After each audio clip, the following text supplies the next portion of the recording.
ninyo. Pasensya na, ngayon ko lang na-realize na nakaka-apekto pala siya personally sa mga kaibigan, mga kasamahan ko sa Inday Sara Nation, mga supporters. Kasi sa akin kasi dumadaan na lang siya. Parang hindi siya bago na. So parang dumadaan na lang siya. Wala na siyang penetration sa akin. At pangalawa, na makakatulong din sa inyo. Mag-invest kayo doon sa mga tao na naniniwala sa inyo at nagmamahal sa inyo. Dahil pag wala na yan lahat, ang maiiwan lang din ay yung mga tao na naniniwala at nagmamahal sa inyo. Kapag wala na yung trabaho ninyo, wala na kayong pera, wala na kayong influence, wala na kayong power. Sila lang din yung mga tao na maiiwan sa inyo. Kaya huwag niyong kalimutan na mag-invest ng pagmamahal, ng panahon, ng oras, sa pakikinig sa kanila, sa pakikisama sa kanila, sa pagsama sa kanila. So yan yung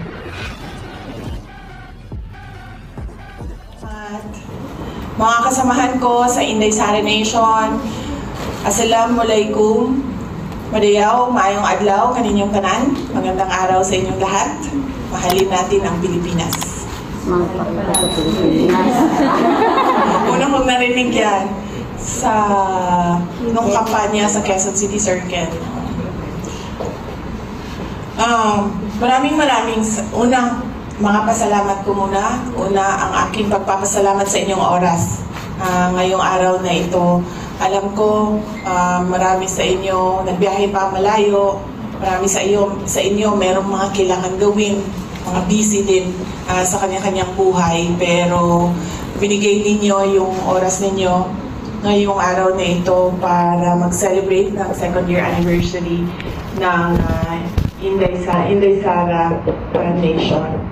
At sabi ko nga kay Nancy, sabi ko, bakit hindi ninyo nire-recruit si Mayor Baste na maging kauna-unahang lalaking member ng Inday Sara Foundation? Pangalawa, ang aking pagpapasalamat sa inyong suporta sa aking trabaho sa Office of the Vice President and sa Department of Education. Hindi nyo lang alam kung gaano refreshing para sa akin na merong tumutulong sa akin na walang hinihinging kapalit, na napapaabot yung tulong sa iba't ibang parte ng ating bansa, na hindi bumabalik sa akin at sasabihin sa akin na, uy, tumulong kami, kailangan namin ito, ipasok mo sa trabaho itong taong ito, ibigay mo sa amin yung kontrata na ito. Magaan and refreshing para sa akin na merong tumutulong sa ating mga kabataan, sa ating bayan na walang hinihiling mga bagong generation ngayon. Kasi ang hirap nilang hindi kasi tulad sa amin, yung generation namin, hindi ka pwedeng magsalita, hindi ka pwedeng umiyak, hindi ka pwedeng sumagot. Kapag pinapagalitan ka ng magulang mo, kahit anong sinasabi ng magulang mo na masakit, hindi ka pwedeng wala. Dapat wala kang reaction. Dapat i-absorb mo lang lahat yung masasakit ng mga bagay na sinabi sa iyo. At itutuloy-tuloy mo lang yung buhay mo. Kaya nga siguro maraming mga siraulo sa generation namin. Ganun yung kultura. Ano yung kultura? Hindi ka pwede sumagot, hindi ka pwede umiyak. Pag pinagalitan ka, hindi mo alam kung bakit ka pinagalitan. Diba? Kasi sa mga bata ngayon, kailangan mo ba i-explain sa kanya, pinapagalitan kita kasi ganito. So, bago ka magalit, mag-explain ka muna, and then magalit ka. Ganyan sa generation ng mga bata ngayon. And then, pagkatapos mong magalit, kailangan mong pumalma ulit kasi kailangan ninyo i-discuss ang ways forward ninyo at mga na pag-usapan natin. Ganyan yung bagong love life ninyo. Kasi, napansin ko kanina, ang daming nag-react. Sinabi ko, kapag hindi ka niya gusto, hindi ka na niya talaga gusto.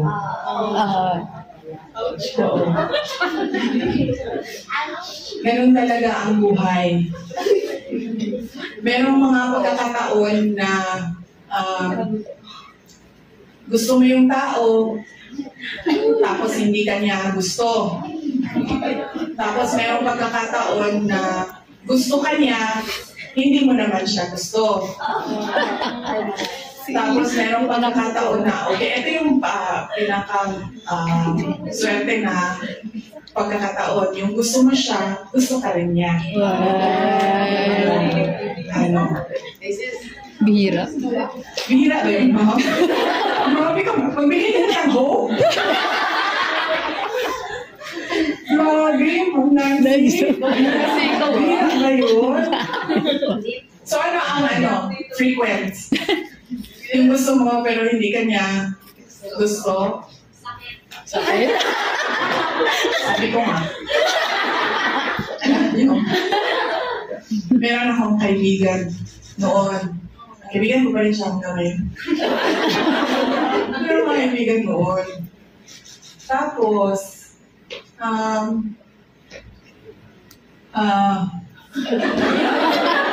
so may boyfriend siya. Kasi nagulay sila ng boyfriend niya. Tapos, syempre malungkot, kaya kasama ko siya. So, nararamdaman ko yung lungkot niya, nakikita ko yung iyak niya, napapasama ko sa galit niya, sabi ko, pero galit din ako. Tapos, napagod na ako. Sabi ko sa kanya, sabi ko, alam mo, dapat kasi sa buhay mo, no? Pumili ka doon sa mga tao na may gusto sa'yo. Tulad ni ganito, may gusto naman yan sa'yo. Nakikita ko naman na sunod-sunuran sa'yo, malapit sa'yo, lahat na lang ginawa. Kulang mo lang, mag-cartoons dyan sa harap ko. Para sabi ko, hindi mo naman pinapansin. Ang gusto mo talaga, yung iwanan ka. Yun yung gusto mo, iwanan ka na nga, gusto mo pa rin. Ano yun? So, yan yung advice ko sa inyo, advice ko sa kanya. Huwag na kayo doon sa ayaw sa inyo. Pumili lang kayo doon sa may mga gusto sa inyo. Paano yun? Gusto niya ako, hindi ko naman siya gusto. So, bukitang nyo lang, baka lang naman. Sabi ko nga, kasi pag pinilot niyo, wala. Pag-hiwalay, hindi nyo na sa dulo. So, bukan nyo lang. Pakiramdaman nyo, pakinggan nyo, tingnan nyo, kayanin ko ba ito? Hindi. Matatanggap ko ba talaga itong ilong niya o hindi? Ganyan. Sa tingin mo naman, oo. Sundo na kayo, di ba? Doon na pumili sa may gusto sa'yo. Tapos itong advice naman ng kaibigan ko na lalaki na i-share ko din sa inyo. Para tumigil na kayo sa nakaiyak ninyo.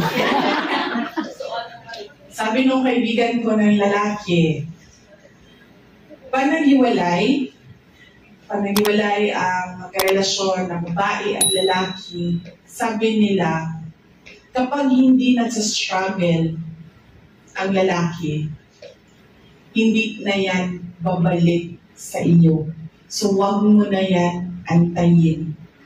Nagbabalik pa yan sa iyo. Kasi the only time na magbalikan kayo, naiyak na.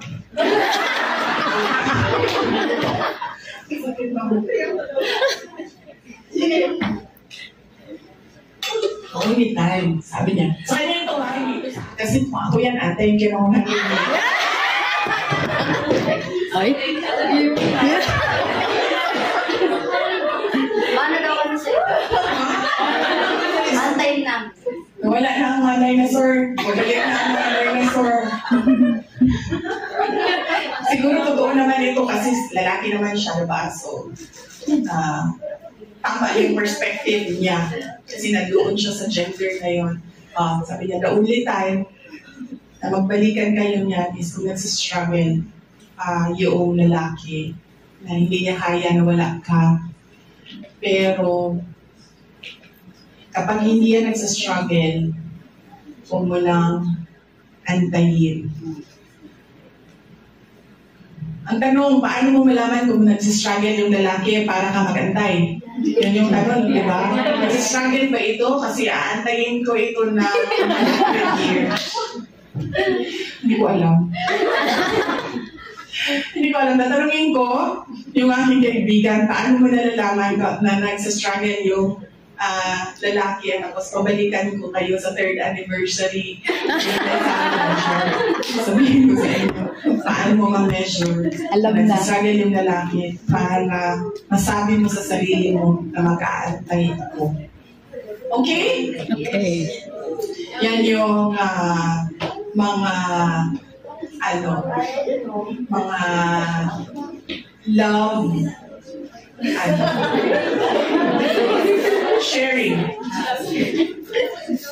Love sharing na natutunan ko at share ko sa inyo na sana makatulong din siya sa buhay. Makalabas masyado ng Davao City. So, tinitingnan ko lang yung mapa ng Pilipinas. Lagi ko nakikita doon yung BST, yung Basilan Sulu, Tawi-Tawi.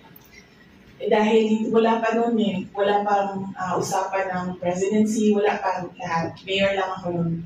Tapos lagi ko iniisip, sabi ko, kailan kaya ako makakapunta ng Basilan, Sulu at Tawi-Tawi. And true enough, hindi ko alam kung nakikinig yung Diyos. Nung naging Pangulo, si President Duterte, nabigyan ako ng paulit-ulit na opportunity na pumunta ng Tawi-Tawi, na pumunta ng Sulu, pero naunahan niyo pa ako sa Basilan. Kasi hanggang ngayon, hindi pa ako nabigyan ng opportunity na pumunta at bumisita doon sa Basilan. So maraming salamat sa tulong ninyo sa mga tiga-Mindanao. At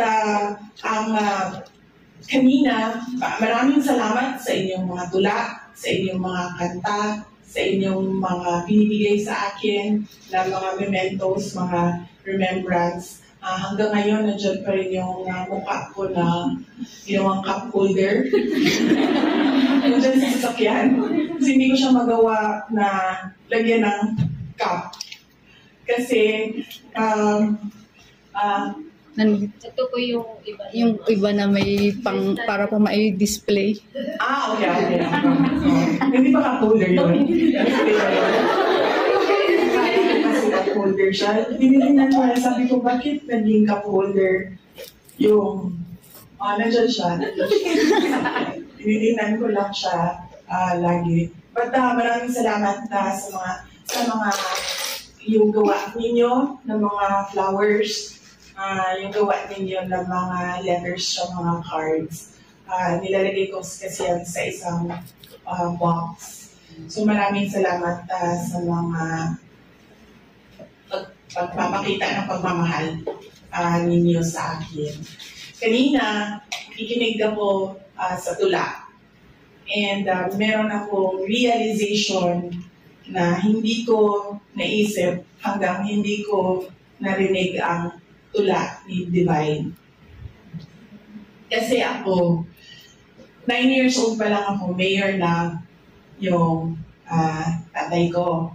Yung buong buhay ko, mayor yung tatay ko. So sa politika kasi, lagi talaga yan, merong girian, laging merong paninira, lagi merong sasabihin masama ang mga tao. So siguro, dahil sa ganyan yung kinalakihan ko, wala na akong maramdaman.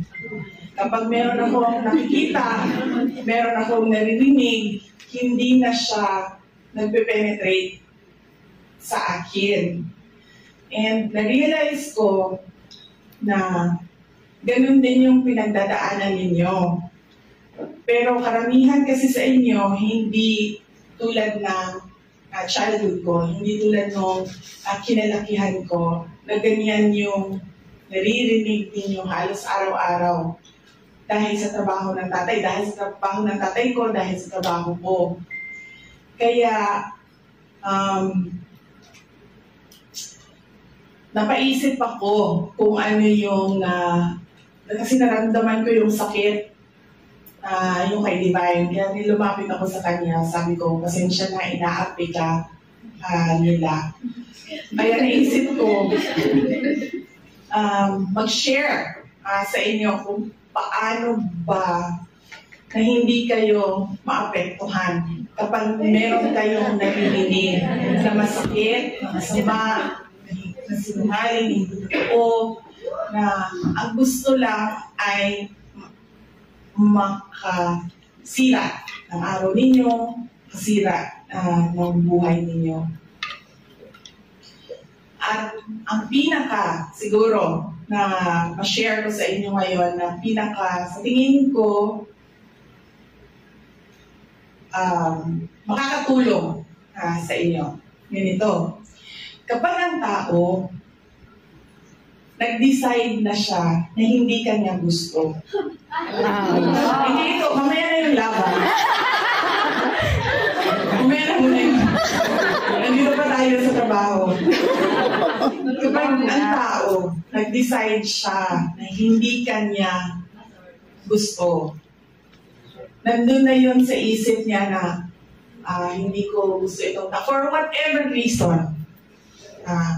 Ayaw niya physically, ayaw niya yung mga paniniwala mo, ayaw niya.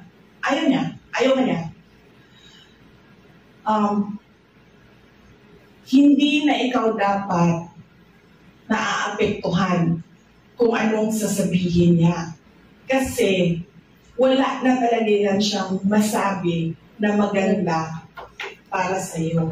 Wala na rin siyang masabing mabuti para sa iyo.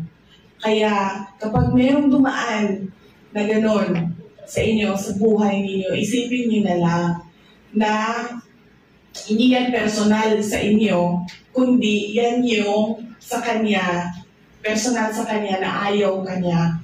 At hindi na mangyayari sa buhay ninyong dalawa na magugustuhan kanya. Kaya lagi na lang yan siyang kumontra, lagi na lang siyang maninira, at lagi na lang siyang mananakit sa iyo.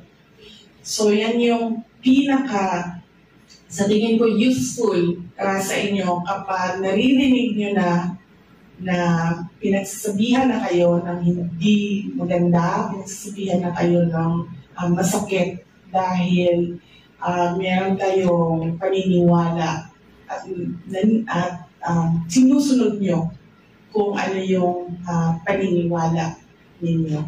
Pasensya na, ngayon ko lang na-realize na nakaka-apekto pala siya personally sa mga kaibigan, mga kasamahan ko sa Sara Nation, mga supporters. Kasi sa akin kasi dumadaan na lang siya. Parang hindi siya bago na. So parang dumadaan na lang siya. Wala na siyang penetration sa akin. At pangalawa, na makakatulong din sa inyo, mag-invest kayo doon sa mga tao na naniniwala sa inyo at nagmamahal sa inyo. Dahil pag wala na yan lahat, ang maiiwan lang din ay yung mga tao na naniniwala at nagmamahal sa inyo. Kapag wala na yung trabaho ninyo, wala na kayong pera, wala na kayong influence, wala na kayong power. Sila lang din yung mga tao na maiiwan sa inyo. Kaya huwag niyong kalimutan na mag-invest ng pagmamahal, ng panahon, ng oras, sa pakikinig sa kanila, sa pakikisama sa kanila, sa pagsama sa kanila. So yan yung 2 points na gusto ko i-share sa inyo na sana makatulong sa inyo sa buhay ninyo. So yan yung mga pagpapasalamat ko sa inyo. Ulitin ko yung aking pagpapasalamat sa inyong lahat sa inyong oras, sa inyong pagmamahal, sa inyong pagtulong sa ating mga kababayan at sa inyong pagmamahal sa akin. Sa oras ninyo, sa inyong pagmamahal sa akin, sa inyong pagtulong sa ating mga kababayan at sa inyong pagmamahal para sa ating bayan. Mga kababayan, patuloy tayo maging matatag tungo sa pagtaguyod ng isang bansang makabata, mga batang bansa. Ang lahat ng ginagawa natin ay para sa Diyos, sa bayan, at sa pamilyang Pilipino. Syukran.